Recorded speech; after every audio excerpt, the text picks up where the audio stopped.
Assalamu alaikum. This is the Rawdah of the Prophet SallallahuAlaihiWasallam. There's the Mimbar of the Rasul. That's his mihrab where he used to lead prayers from. Back one and to the left is the Amud of Aisha. Praying behind this right here is better than the world and what's in it. You can see it says Ustuwanat Aisha.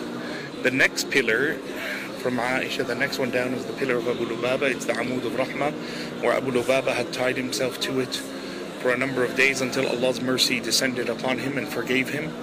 That window there is the closest you can get to the Prophet ﷺ, and next to it, where the gentleman is sitting, the Haris, the guard is the post of Al-Haris, which is where Ali radiallahu anhu used to sit.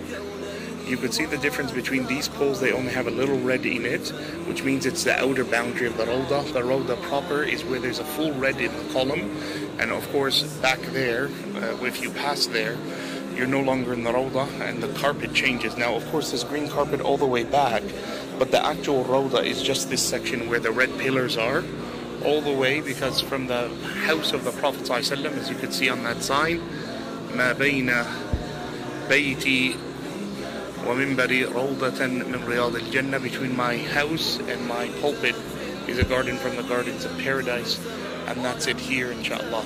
Most people, they fight to pray at the place of the Prophet's prayer, but in fact it's covered up in its entirety. As you can see how thick it is, how wide it is.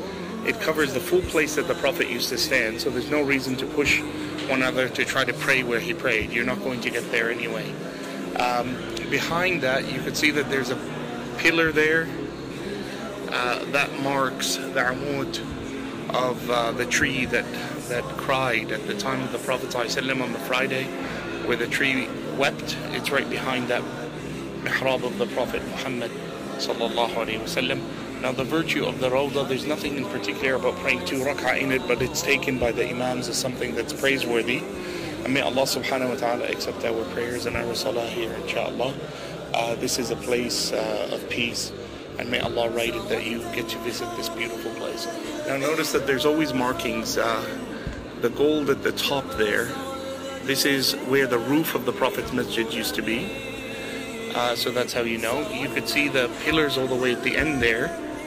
They have gold running up and down. That's where the Prophet expanded his masjid. So there's one pillar, then there's another where those people are waiting. But then behind that, you see that there's regular posts. They don't have the gold running up and down. That's the building of Umar radiallahu anhu. And then it was continued on to Uthman, peace and blessings be upon him, all the way to the end there. Now, the Prophet ﷺ, he used to lead the prayer here, but ahead of it you see that there's now the Imams, they lead from a different place, which is the place of Uthman when he expanded the masjid. In between the Prophet's one and Uthman, halfway through, is where Umar used to build, because Umar had built the mihrab, or was leading the prayers from there when he had expanded the masjid. But it now is upon the resting place of Uthman radiallahu anhu, and there's no plans to increase that at all from its place of prayer. Of course, all the fraudulent things you hear about them wanting to destroy the Prophet's grave or to move it, it's all false, has nothing to do with reality. Alhamdulillah, Allah is one who has protected his Nabi Muhammad SallallahuAlaihiWasallam. May you join me here one day, inshallah. This is your brother Ibrahim. I pray that Allah subhanahu wa ta'ala accepts from us and you. And may we gather here near the Nabi Muhammad year after year, day after day. Allah